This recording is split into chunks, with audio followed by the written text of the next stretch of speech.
Estamos no ar com o quadro História da Minha Cidade. Olá, tem. Olá, Soninha, tudo bem bem? com você? Tudo Reparou jóia. alguma coisa? Tá chique, hein? Ah, minha elegância, tá vendo? Tão gentleman. Hoje o frio não é falta de blusa, não, né? Não. Então, quando dá frio, a gente pega. Pega errado. Ai, ai. Mas tá frio hoje, hein? Tá frio. Previsão nossa absolutamente correta. Aí nós Correta. contratamos um instituto, chama Metsul, e a gente sempre fala, conversa para saber a previsão do tempo. E nós não temos errado uma. A gente geralmente no final de semana a gente coloca nas redes sociais. Durante a programação aqui, rotativa principalmente, a gente vai informando o tempo, como vai ficar. Sim. Então, esse instituto que nós seguimos, ele tem medido com muita precisão. E olha, vou dar um recadinho já, era para dar no rotativo, mas a gente já avisa os amigos aqui, né? A gente tem muitos amigos aqui e amigas que é importante eles saberem o tempo, né? Claro, não, vamos passar aí. Como é que vai ficar o Tem tempo? uns senhorzinhos e umas senhorinhas de alguma idade que precisa ficar atento com o tempo, né? Sim, porque essa mudança de clima faz mal, tem que se proteger, tem que se cuidar.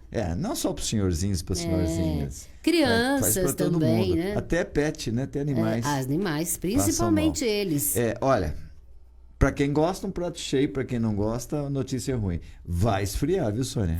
Vai esfriar muito nos próximos dias. E segundo eles, era hoje, né? Hoje, quem quiser aproveitar o calorzinho, já tá meio frio. Já. Aproveita aí o calorzinho, porque é o que resta. E chuva? Vem chuva? Vem chuva hoje, amanhã.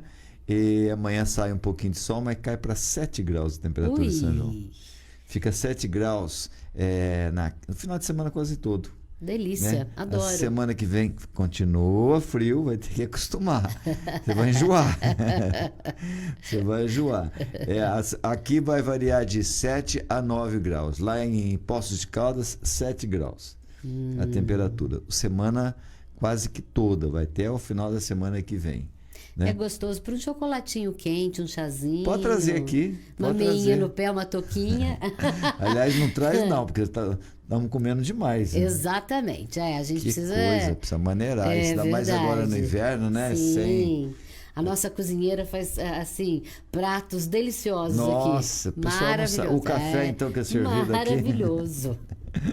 O pãozinho de queijo. Muito bom, muito bom. E o pão com mortadela. Nossa vida, é tudo de bom aqui. Como eu gosto de pão com mortadela. Eu também, nossa. Prato predileto. Adoro. Pão com mortadela, arroz, feijão e banana. Meu prato predileto. E batata frita. Mas batata frita é judia da saúde, né? Mas é muito gostosa, vamos falar a verdade. É maravilhoso, né? Nós precisávamos, sabe fazer o quê? Um dia, Soninha, eu achei até um livro. Eu vou te passar um livro muito interessante, já que é aniversário de São João, com as histórias. Não, você já pegou com a Suzana as histórias, as receitas antigas de São João da Boa Vista? Sim, tá comigo. Eu só tô passando aí algumas receitas juninas. Vou entrar naquelas receitas antigas para ver se tem algumas receitas juninas também. Que legal. É um livro que saiu editado. Livro de vó, gente. É muito bom. Você lembra o que ano ou não? Não lembro. Década de 70, 80. É isso mesmo. As senhoras da nossa sociedade aqui de São João resolveram lançar um livro. Amanhã eu trago para mostrar para o pessoal. Que legal. Mas já vamos dar um spoiler, então, já que começamos? Começamos, vamos lá. Elas lançaram um livro, cada uma deu uma receita da sua família. Né? São famílias conhecidas, tradicionais. Muitas dessas senhoras não estão mais conosco aqui, mas tem os netos, os filhos. Sim. E acho muito legal, realmente foi muito bacana a ideia. Eu acho que foi, se não me engano, para o Rotary Club, né, que organizou. Isso, exatamente. O Rotary organizou um livro de receitas, vendeu muito na época, ajudou aí as campanhas filantrópicas. Foi um acontecimento social bacana, importante. Como é bom a gente ter publicações e livros, né? Aí a pessoa mais crítica vai dizer, mas receita nas histórias da minha cidade, receitas antigas no programa da Soninha.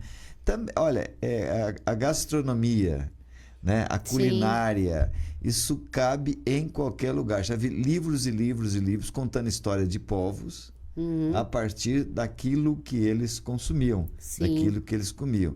Então, e aí no caso, como teve alguém que teve essa ideia de juntar as senhoras da sociedade de São João da Boa Vista, cada qual da sua receita de família, chega até nós receitas que hoje é difícil de de a gente encontrar ou alguém fazer. Muito difícil. Porque eram coisas do passado, né? Sim. O livro acho que chama Receitas da Vó, é isso? Não me lembro o título do livro. Entendi que você falou Receitas da Vó. Não, eu falo receita de vó por ser receitas antigas. Porque as receitas antigas dessas senhoras, você faz dar certinho. A medida, tudo bonitinho. Tem até dicas, né? Algumas dicas que elas dão ali nas receitas. E isso, se você fizer passo a passo, fica perfeito. Diferente das receitas de hoje, que hoje está entrando assim, muito produto diferente que não tinha naquela época, né? Hoje tem um marketing também, né? Sim, a pessoa sim. quer vender um produto lá, maisena, então ela faz várias Na época receitas. era açúcar cristal. Hoje tem refinado, demerara, mascavo. Então a gente vai passar as receitas com o que tinha antigamente. Vale muito a pena as meninas aí de casa acompanharem. E falar o nome das autoras. Claro, com e, se certeza. possível, a historinha delas. Olha, aqui é a receita da Palmira, em homenagem à Palmirinha. Sim. Ela é casada com fulano, cicrano, enfim, dá para pegar, levantar todas essas informações dos filhos. Sim. Né? Vai ficar muito legal um prato sobre a culinária sanjonense. Muito legal. Quem sabe a gente desenvolve aí esse segmento de turismo que movimenta mundos e países, a culinária de todos os nossos povos.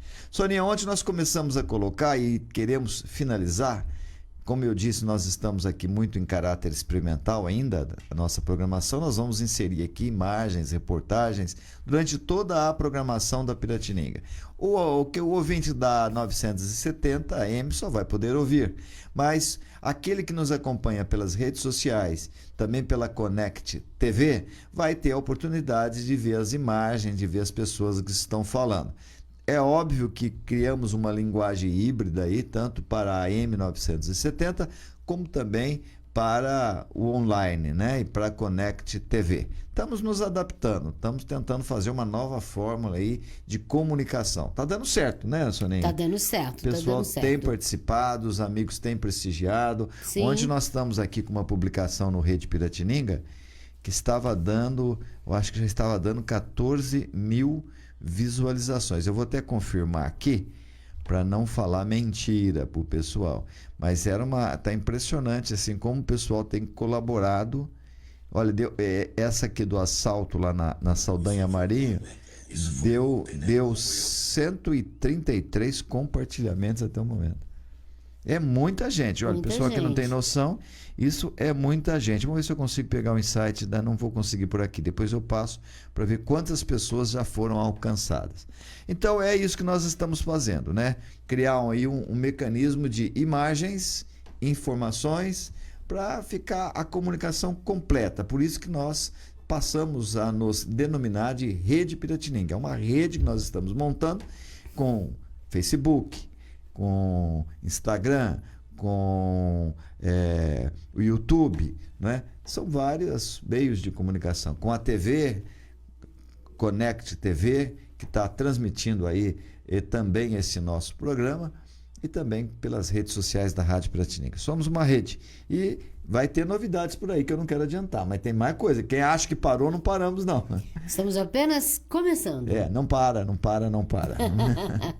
Olha, nós ficamos devendo então uma entrevista que nós estávamos fazendo, aquela história engraçada que nós já demos bastante spoiler sobre ela, sobre aquelas duas mulheres que vinham uma vez por ano em São João, no Circo Marabá.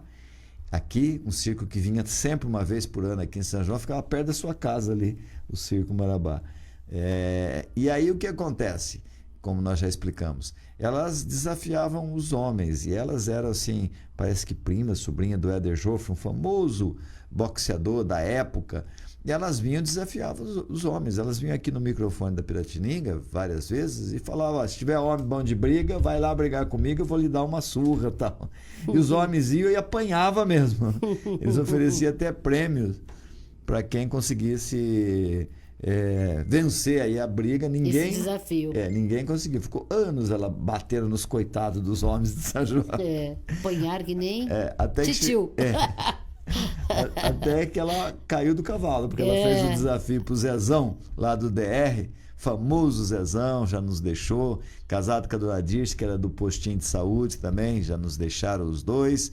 Mas o filho dele e o neto, que é engraçado, que gostam também o neto tem uma academia hoje, né, de luta ali no DR, e eles contam um pouquinho dessa nossa história. Ontem nós colocamos um pequeno trecho, hoje nós vamos colocar por completo aí a entrevista com o Carlos e com o seu filho, neto do Zezão, lá do DR, o Zezão Tarzan, olha o nome dele, ele era forte, o Zezão, hein?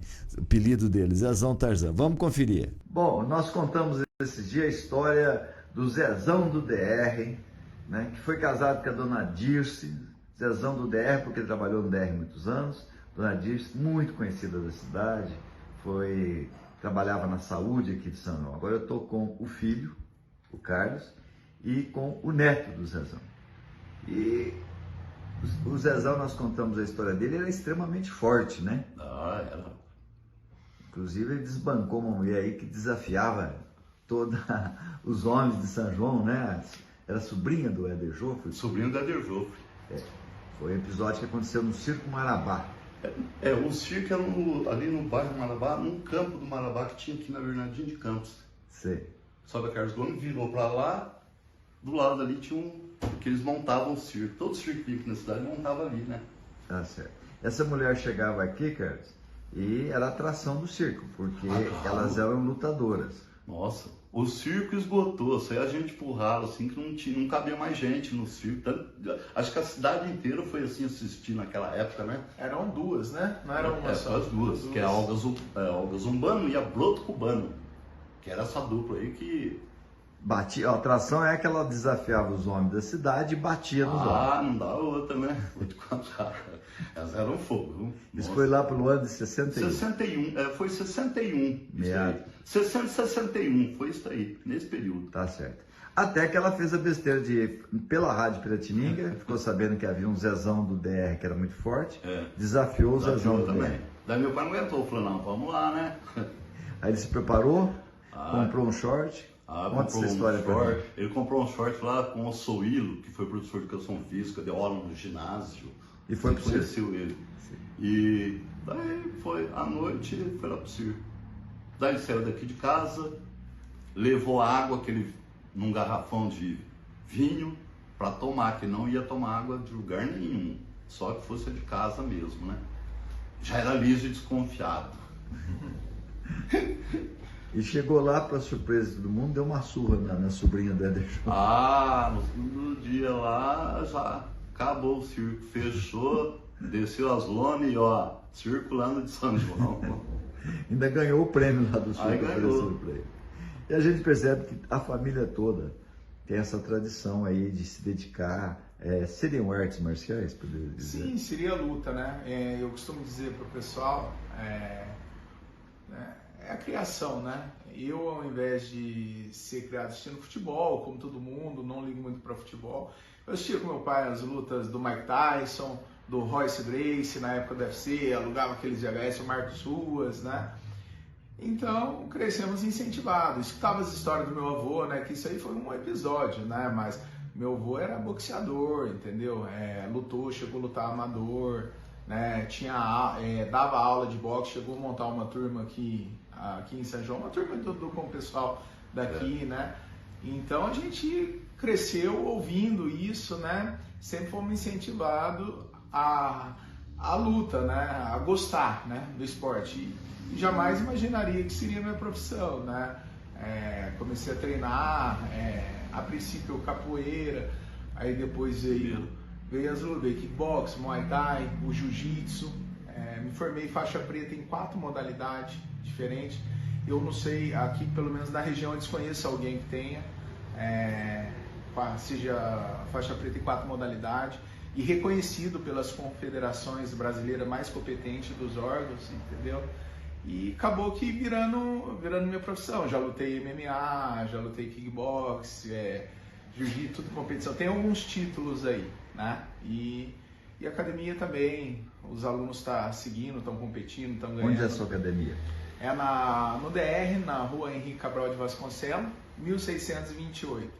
Muitos alunos? Como é que estão lá os alunos? Tenho bastante aluno lá. Tem uma turma bem grande. Apesar do foco não ser a competição, ser da pessoa aprender uma defesa pessoal, fazer uma atividade física, né? Nós temos um grupo de competição que anda se destacando nos campeonatos na região.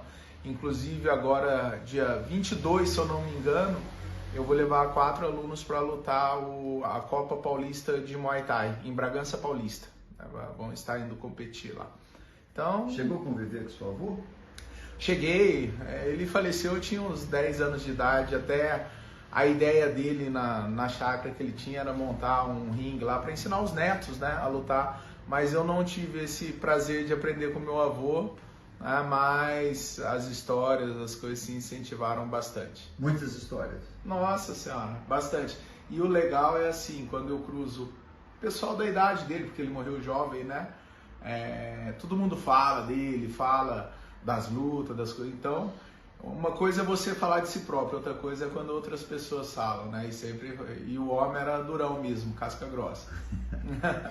Obrigado aí pela reportagem. Opa.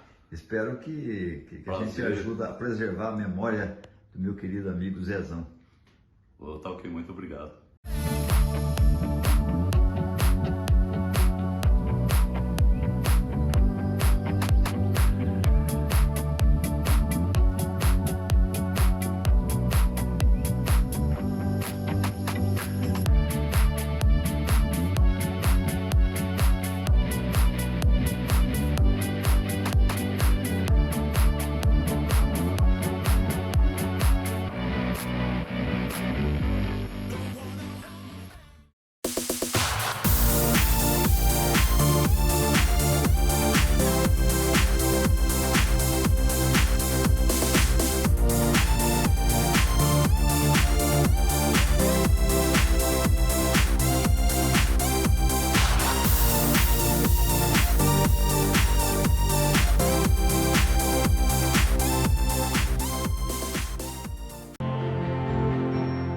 A Fera Alvarez é uma empresa nacional com mais de 52 anos de atuação no mercado de reciclagem de materiais ferrosos, não ferrosos, com foco na coleta, preparação e comercialização de materiais para fins siderúrgicos e de fundições.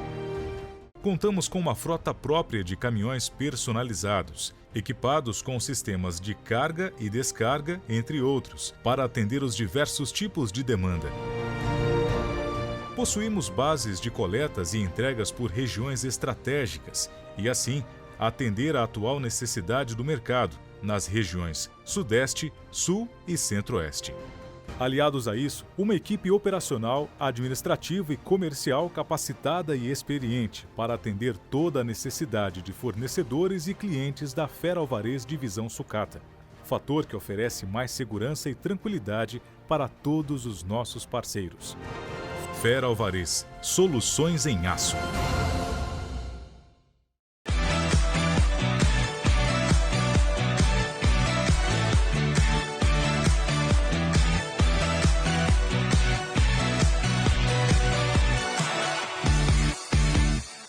Muito bem, voltamos aí com a história da minha cidade. Que legal, né? A história aí do Zezão, muito legal. Uma família muito simpática, gosto muito deles. Como gostava muito da dona Dirce, do próprio Zezão. O Zezão é uma pessoa com toda aquela força, que nem diz o neto dele, como que ele usou uma expressão lá, ele não lembra a expressão que ele usou aí, né? Que é seco, né? Mas era assim, pra gente, pros amigos, era de uma educação, de uma fineza, uma pessoa muito boa, e deixou lembranças maravilhosas aí, os filhos, o Carlos, a Sônia, tem mais uma filha que eu estou tentando lembrar o nome aqui, mas eu lembro, né? E foi uma lembrança muito gostosa e muito querida. Temos recados aí? Temos sim.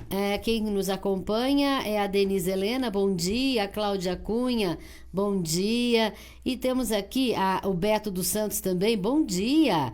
E o Marcelino Borges de Carvalho está pedindo para gente comentar sobre o morro lá do Risca-Faca, que antigamente era famoso no final da rua do Luiz Gama.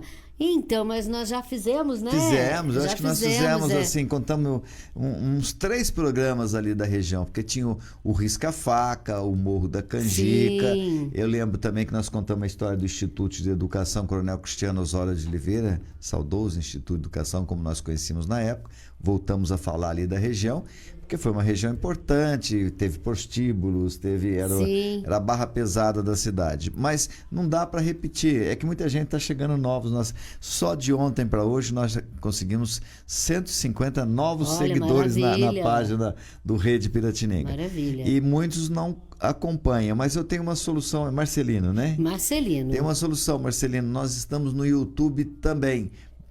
Bate lá, Rede Piratininga, você vai encontrar quase todos os programas aqui que nós levamos no ar no Histórias da Minha Cidade. Isso. Então você vai poder acompanhar lá, ver todas as histórias aqui de São João no Rede Piratininga, tá bom? Eu tô vendo aqui na nossa audiência também o Paulinho Bellini. Quero mandar um abraço especial pro Paulinho Bellini. Ele tá assistindo nós de longe, viu, Sônia? Paulinho? Ele tá assistindo lá pra lá de Ribeirão Preto. Ó, que maravilha! Um Você grande pega abraço Ribeirão aí. Preto, vai pra Sertãozinho, conhece Sertãozinho? Não conheço. Precisa conhecer, vou te levar um dia lá. É. Quer dizer, se o seu namorado permitir, Ele permite, tem problema, a Kátia não. vai junto, fala Sem problema. Vamos para Sertãozinho e vamos para Pontal, é onde Paulinho Bellini está lá. Paulinho é meu afilhado. Ah, é? Um afilhado muito querido, e desde de criança a gente conhece lá de Pontal. Desde que conhece não, é meu afilhado. Eu vi nascer, né? Meu sobrinho afilhado. E está sempre acompanhando aí, prestigiando a nossa programação. Obrigado, Paulinho. Espalha aí o Rede Piratininga aí pro povo de Pontal e Ribeirão Preto. Tem muita gente nos assistindo. Manda um beijo pra você também, viu, Paulinho? Nós vamos fazer uma visita aí qualquer hora. E olha, a Sônia gosta de comer, viu? Pra quem gosta de comer. Não, mas lá Tudo sobra pra mim, né? Não, mas Sônia, eu evito. Como comem aquele povo? Ah, é? Comem demais, é muita comida, né? A gente, quando eu vou lá, volto gordinho mais um ano. E eu fiz uma reportagem, nós estamos preparando aqui, nós vamos colocar no Rotativa, da usina Barbacena, uma coisa lindíssima, um local lindíssimo, uma vila abandonada, em plena estado de São Paulo, no lugar mais rico do estado de São Paulo, a região de Ribeirão Preto, uma usina abandonada. Não está totalmente abandonado porque alguns heróis da resistência ainda estão vivendo lá. E sabe o que tem lá? Está famosa essa usina? Vou dar spoiler aqui para o pessoal ficar... Não sobrou quase nada da usina. Prédios lindíssimos, tudo abandonado. Mas tem uma senhora que faz o melhor, o mais famoso e o mais conhecido pão com ovo frito. Aí depois ele fala que eu que como demais, viu, gente? Mas você imaginou que tem um local que faz um pão com ovo frito diferenciado? Bom, vamos deixar para o Rotativo no ar para a edição de amanhã ou depois de amanhã essa reportagem. Que legal. Sônia, nós estávamos falando aí dos primórdios de São João da Boa Vista. Cidade aí está completando 199 anos. Olha que delícia. Maravilha, hein? Vai fazer 200 anos o ano que vem. Pois número redondo. Finalmente, também houve uma correção aí da data, como eu já expliquei no programa anterior, e agora é oficial e, por favor, não deixe mais ninguém mexer nisso. Senão vira bagunça de novo. Não, porque muda a data toda hora. Nós tivemos 3 versões para a fundação da cidade, cada época uma. Não. Quem fundou agora fica estabelecido que é Monsenhor João Ramalho. E a data é o 24 de junho mesmo. Ponto final. Tá certo? Fica assim pro resto da história e para o sempre. João Ramalho, Monsenhor João Ramalho. Eu falei que era um homem poderosíssimo, né? Chegou a ser nomeado senador da República, o nosso fundador. Contei a história dele ontem também, que morre no dia da fundação da nossa cidade, em plena missa, plena homilia. Não foi nem na homilia, foi na Eucaristia. Quando ele ergueu o corpo de Cristo, caiu sobre o altar, morreu dentro da atual igreja catedral. É óbvio que era uma igrejinha diferenciada, pequena, né? Mas quem era esse homem? Eu vou contar mais uma faceta da história dele para vocês conhecerem quem era Monsenhor João Ramalho, nosso fundador. Homem muito rico, tinha os 3 poderes, né? O espiritual, o político e o poder econômico. Era o homem mais rico do estado de São Paulo e ele era extremamente... É engraçado porque você vê ele se movimentar naquela cidade, como aqui no estado, como se fosse hoje. Uma hora ele está lá em Santos, porque ele negociava sal, tinha o privilégio, a concessão de negociar sal. Na época, quem negociava, o imperador escolhia uma pessoa para negociar sal. Era um grande negócio. Era que nem explorar petróleo hoje, né? O Monsenhor João Ramalho era o escolhido aqui do estado de São Paulo. Político lá em Mojimirim, né? Foi o sobrinho, inclusive, quando ele veio para cá, o sobrinho era prefeito de lá, e eu já contei que houve uma briga lá e não contei bem o motivo da briga. Bom, vamos lá. Em Sorocaba, se reúne um grupo de pessoas aqui do estado de São Paulo, muito paulistas. Na época havia uma divisão: paulista era paulista, carioca era carioca, mineiro era mineiro, e se mexesse muito dava briga, né, entre todos, como já deu entre São Paulo e o restante do país. E os paulistas queriam derrubar os ministros do Dom Pedro II. Eles não aceitavam as mudanças lá do ministério, o ministério estava ruim. Eles não queriam derrubar o Dom Pedro II, queriam derrubar o ministério do Dom Pedro II. E em São Paulo tinha uma pessoa muito famosa, tinha sido aí tudo no coloquial, tá, ok? Tinha sido governador de São Paulo, que chamava Tobias de Aguiar. E eles queriam derrubar esse ministério lá do Dom Pedro II. Então eles se reúnem em Sorocaba. Foi a cidade que recebeu esse pessoal, os revolucionários. Eles queriam mudar o interventor de São Paulo, ou o governador, colocar esse Tobias de Aguiar, e queriam que o Dom Pedro tirasse todos os seus ministros, porque eles eram muito portugueses. Ele fez um ministério com muitos portugueses também. Havia uma briga ali ainda forte, portugueses, brasileiros e tal. E aí pegou todo mundo de surpresa. Sabe por quê? Pegou o Império de surpresa. Porque lá em Sorocaba, por que eles escolheram Sorocaba? O Brasil não tinha exército, porque não tinha invasão por terra, a invasão era por mar. Então tinha, digamos, uma marinha muito forte. Então o Império se preparou para defender o Brasil pelo Oceano Atlântico. Então você tinha vários navios, você tinha uma frota grande, e você tinha um cara que era, como se diz o ditado popularmente, um porreta, né? Que era Duque de Caxias, general competente, já tinha feito lá uma guerra com o Paraguai, saiu vitorioso, enfim. Ele era o homem do Império, ele era o cara poderoso, o general que comandava essa frota. Porém, quando você faz uma revolução, uma rebelião, a partir de Sorocaba, você já dificultou as coisas, porque se a defesa vinha para o mar. E esse grupo de revoltosos, o que eles queriam? Eles queriam chegar, invadir o Rio de Janeiro para obrigar o imperador a demitir os seus ministros, mas eles iam fazer diferente, eles não iam por mar, eles vinham aqui por nossa região, né? Ia cruzar aqui, ia entrar em Minas Gerais e ia chegar no Rio de Janeiro por trás, digamos assim, pegar de surpresa todo mundo. E eles começaram a se organizar.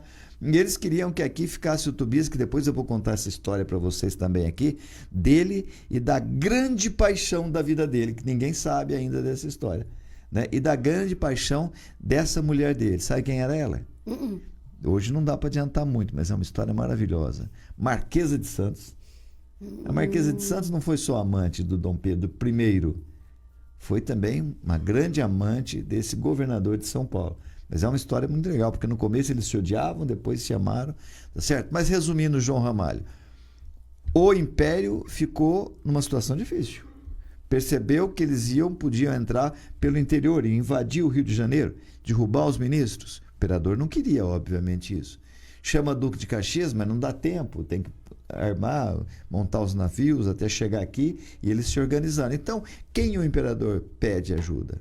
Para aquele que era o homem mais rico, mais poderoso do estado de São Paulo, Monsenhor João Ramalho, fundador de São João da Boa Vista.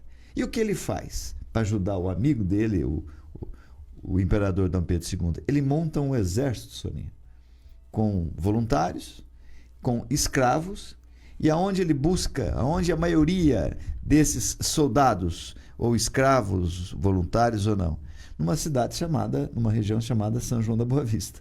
Daqui saíram muitos os escravos, porque ele tinha fazenda aqui, né? Saíram daqui de São João, o exército dele era formado por São João, Pinhal, Mojimirim, era o povo que vivia aqui na região.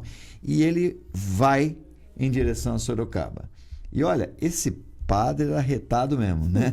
Além de padre, sabe o que ele faz, Sônia? Ele monta no cavalo e ele vai comandar, quer dizer, ele monta, ele forma, ele vende sal. Ele faz tudo. Ele faz tudo, ele vai comandar esse exército montado por ele, né?